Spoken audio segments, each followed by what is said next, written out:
আজ আমি পামিস্ট্রি স্টাডির পক্ষ থেকে আয়ুরেখা নিয়ে আলোচনা করব। আয়ুরেখা সাধারণত বৃহস্পতির নিচ থেকে এবং রাহুর উপর থেকে এই বৃহস্পতি এবং রাহুর সংযোগস্থল থেকে শুরু করে শুক্রর ক্ষেত্রকে বেষ্টনী করে মণিবন্ধনের দিকে এগিয়ে যায়। এটা হচ্ছে আয়ুরেখা। এই আয়ুরেখা সাধারণত আমরা দুরকম আয়ুরেখা দেখি।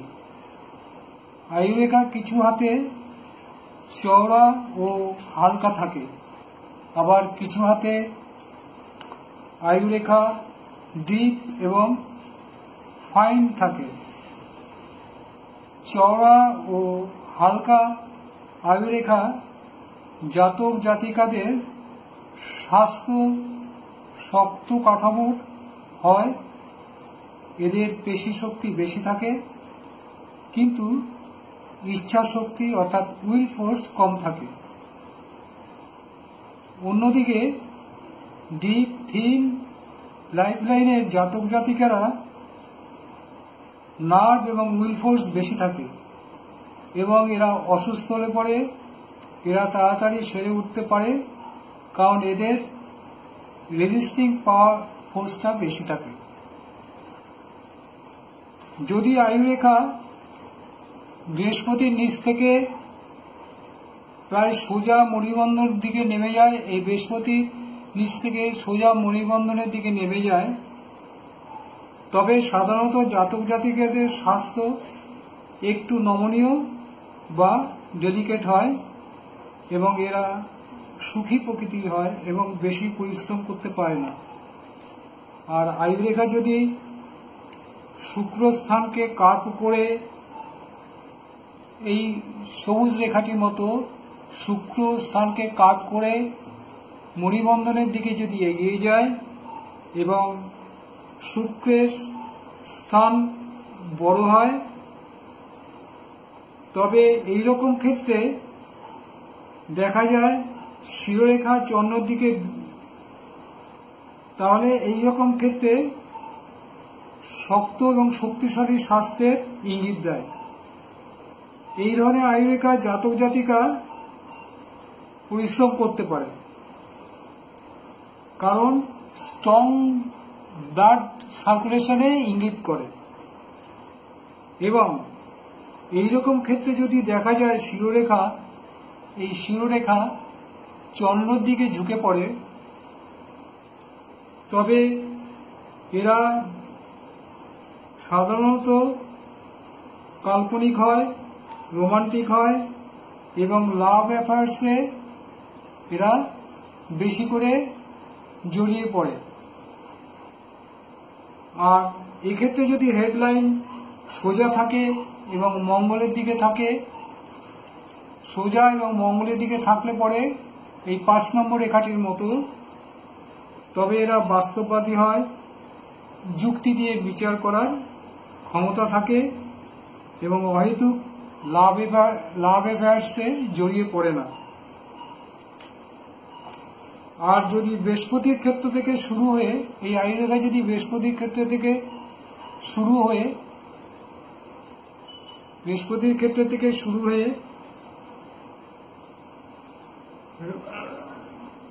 হয়ে জাতক জাতিকা নিজেকে নিয়ন্ত্রণ বা কন্ট্রোল করার ক্ষমতা থাকে।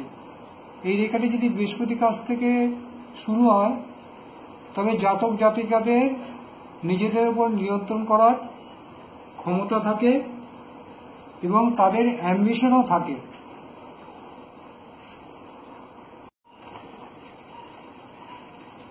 আয়ুরেখা যদি দেখা যায় যে রাহুর স্থান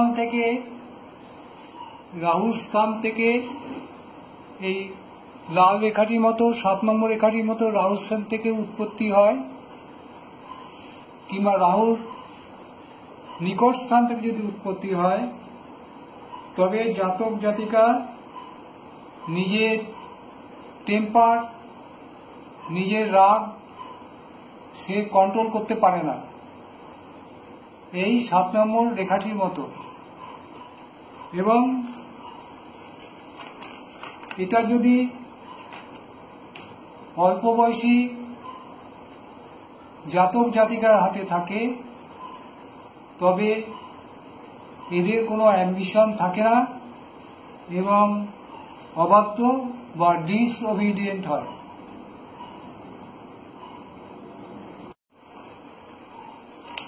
আয়ুরেখা শুরুতে শেকলের মতো হলে এই চিত্রে এই 1 নম্বর যে চিত্রটায় এই আয়ুরেখার উপরে যে শিকলের মতো চিহ্ন দেখা যাচ্ছে, এইরকম যদি হয় তবে তা খারাপ স্বাস্থ্যের ইঙ্গিত করে। মানে জীবনের শুরুতে তার এই 15-16 বছর পর্যন্ত তার খারাপ স্বাস্থ্যের ইঙ্গিত করে। এবং যদি আয়ুরেখা থেকে বিভিন্ন স্থান থেকে ঊর্ধ্বমুখী ছোট রেখা দেখা যায় তবে তা শুভ ফলের ইঙ্গিত করে। এখানে যে 8 নম্বর রেখাটি দেখা যাচ্ছে এগুলো শুভ ফলের ইঙ্গিত করে। অর্থাৎ আয়ুরেখার ওই সময়কালে বেশ উন্নতি বোঝায়, অর্থাৎ চাকরি, বিবাহ, পদোন্নতি এবং উন্নতি কী ধরনের তা হাতের অন্যান্য রেখার অবস্থানের উপর নির্ভর করে। যদি দেখা যায় আয়ুরেখা থেকে সরু এবং স্পষ্ট এবং থিন, সরু স্পষ্ট এবং থিন কোনো রেখা শনির স্থানে যায়, এই যে রেখাটি এরকম শনির স্থানে যায় 9 নম্বর রেখাটির মতো, তবে জাতক জাতিকার হাতে আলাদা ফেট লাইন থাকলেও তবে ওই রেখার সেকেন্ড ফেট লাইন হিসেবে জাতক জাতিকার উন্নতি বিধান হয়, উন্নতি ঘটে। এবং যশ, অর্থ, সুনাম ওই আয়ুরেখার ওই সময়কালে সে অর্জন করে। আয়ুরেখার ভেতরের দিকে একটা সমান দূরত্ব নিয়ে এই মঙ্গল কিংবা রাহুর ক্ষেত্র থেকে শুক্রকে বেষ্টনী করে একটি রেখা মণিবন্ধনের দিকে এগিয়ে যায়। এই রেখাকে বলে মার্শাল লাইন, কখনো বলা হয় লাইন অফ মার্স, আবার একে দ্বিতীয় আয়ুরেখাও বলা হয়, এটাকে দ্বিতীয় আয়ুরেখাও বলা হয়। কারণ ওই রেখা সকলের হাতে থাকে না, এই রেখাটি কিন্তু সকলের হাতে থাকে না। ওই রেখা হাতে থাকলে জাতক জাতিকারা প্রতিকূল পরিবেশেও সংগ্রাম করার সাহস থাকে। আয়ুরেখা যদি ভগ্ন থাকে ওই রেখার জন্য জাতক জাতিকা সুরক্ষিত থাকে। আবার হাতের অন্যান্য অশুভ ইঙ্গিত থাকলে জাতক জাতিকা বিপদে এগিয়ে গিয়ে বিপদ ডেকে আনতে পারে। এই রেখার নিচের দিকে যদি কোনো শাখা চন্দ্রের ক্ষেত্রে প্রবেশ করে এবং শিরোরেখাটা যদি দুর্বল হয় তবে জাতক বা জাতিকা নেশায় আক্রান্ত হতে পারে। লাইফ লাইন থেকে শনির দিকে কোনো রেখা গেলে তার সুফল ইঙ্গিত করে। আবার শনির ক্ষেত্র থেকে যদি কোনো লাইন এসে এই আয়ুরেখাকে ছেদ করে, তবে সাধারণত জাতক জাতিকার কোনো স্বাস্থ্যের অবনতি হয় এবং অসুস্থ হয়ে পড়ে। এবার আমাদের দেখতে হবে যে এই রেখাটা আয়ুরেখা থেকে শনির দিকে গেছে কিংবা শনি থেকে রাহুর দিকে এসছে। এই রেখাগুলো বিচার করার সময় আমাদের খুব সাবধানতা অবলম্বন করতে হবে, কারণ রেখাটি কোথা থেকে শুরু হয়েছে এবং কোথায় শেষ হয়েছে। রেখাটাই যেখান থেকে শুরু হয় সাধারণত দেখা যায় সেদিকটা রেখাটা একটু মোটা থাকে এবং যেদিকে যায় শেষ হয় সেদিকটা সরু থাকে। যদি আয়ুরেখা থেকে তৈরি হয়, উৎপত্তি হয়, তবে এই রেখাটা আয়ুরেখার কাছে একটু মোটা থাকবে এবং শনির ক্ষেত্রে একটু সরু থাকবে এবং এই রেখাটি শুভ ফল দেয়। আবার যদি শনির থেকে এইটা শুরু হয় তবে শনির কাছে এই রেখাটি মোটা থাকবে এবং এই আয়ুরেখাকে যখন কর্তন করবে, ছেদ করবে, এদিকটা একটু সরু থাকবে। সুতরাং আমাদের রেখাগুলো দেখার সময় ভালো করে বিচার করে দেখতে হবে। যদি দেখা যায় যে বাঁ হাতের মাঝখানে লাইফ লাইন 2 টুকরো থাকে এবং ডান হাতে যদি টুকরো না থাকে, শুধু বাঁ হাতেই থাকে, তবে ওই সময়কালে সাধারণত জাতক জাতিকা বিপদ বা দুর্ঘটনায় পড়তে পারে। এবং যেহেতু ডানাতে টানা লাইফলাইন থাকার জন্য জাতক কিংবা জাতিকা ভাগ্য জোরে আশ্চর্যজনকভাবে বিপদ থেকে মুক্ত হবে। আর কিন্তু যদি ডান হাত এবং বাঁ হাত দুহাতেই এরকম ছেদ থাকে, তবে ওই সময় জাতকের মহা বিপদের সম্ভাবনা এবং অনেক ক্ষতি হতে পারে। এছাড়া আয়ুরেখা যদি দেখা যায় যে আয়ুরেখা এবং দেখা যায় যদি আয়ুরেখা ডান হাতে যদি সঠিক থাকে, সোজা থাকে এবং বাঁ হাতে যদি এরকম খণ্ডন থাকে, তবে আমরা ডান হাতের ফলাফলকে গুরুত্ব দেব। এবং যদি ডান হাতে খণ্ডন থাকে, বাঁ হাতে জোড়া থাকে, তবে ওই সময়ে জাতকের ডান হাতের বিচারে তার বিপদের সম্ভাবনা থাকে।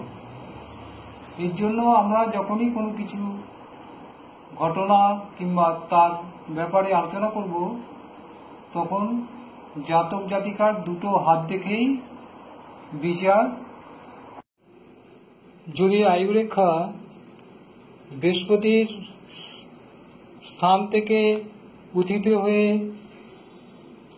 নিচের দিকে আসে এবং বৃহস্পতির স্থানে যদি শিরোরেখার সাথে অল্প সংযুক্ত থাকে, তবে এই রেখা জাতক জাতিকাকে সুফল দেয়।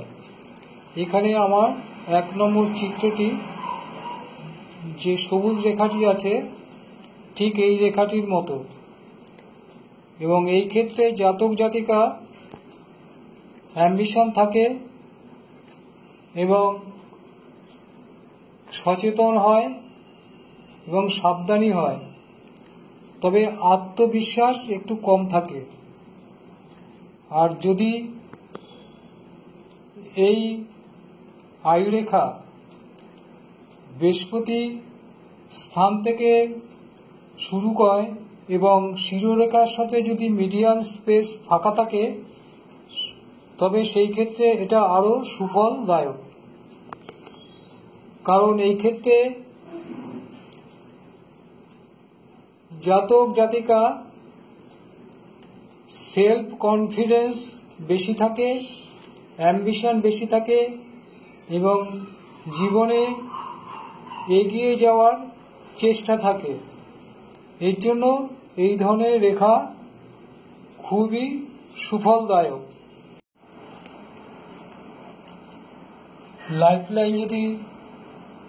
লাইফলাইন কিংবা আয়ুরেখা যদি ছোট থাকে, এখানে আমাদের 1 নম্বর যে চিত্রটা আছে, 1 নম্বর এই যে লাল রেখাটির মতো যদি হয়, তাহলে কিন্তু আমরা অনেক সময় মনে করি যে জাতক জাতিকা স্বল্পায়ু। কিন্তু এইটা বিচার করার সময় আরও অন্য একটা দিক আমাদের বিচার করতে হবে, যে এখানে যে 2 নম্বর যে লাইনটা আছে, লাইন অফ লিভার কিংবা লাইন অফ হেলথ, এই 2 নম্বর রেখাটি যদি আয়ু রেখাকে স্পর্শ না করে সোজা বুধের দিকে যায়, তবে তার ভালো ডাইজেশন সিস্টেমের নির্দেশ করে এবং এক্ষেত্রে জাতক জাতিকা কিন্তু দীর্ঘায়ু হয়। সুতরাং শুধু লাইফলাইন কতটা দীর্ঘ তার উপর বিচার করে আমরা আয়ু নির্বাচন করব না, অন্য দিকগুলো দেখে নির্বাচন করব। একটি আয়ু রেখা নিয়ে আলোচনা করছি। এই যে রেখাটি আছে, সবুজ রেখাটি নিচের দিকে চলে গেছে, এই শুক্রর ক্ষেত্র বেষ্টনী করেছে এবং শুক্রর ক্ষেত্রটা অনেক ছোট হয়ে গেছে।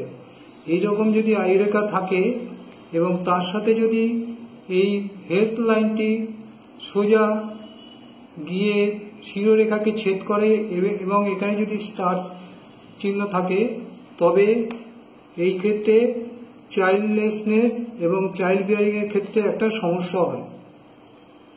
যাই হোক, আমি আর একটি এবার শেষ করার আগে আমি বলছি যে যদি দীর্ঘ সুন্দর ডিপ যদি আয়ুরেখা একেবারে শুক্রর ক্ষেত্রকে বেষ্টনী করে নিচের দিকে চলে যায়, তবে সাধারণত জাতক জাতিকার 100 বছর আয়ু নির্ধারণ করা যায়, কারণ তারা সাধারণত 100 বছরের আয়ু নিয়েই আসেন।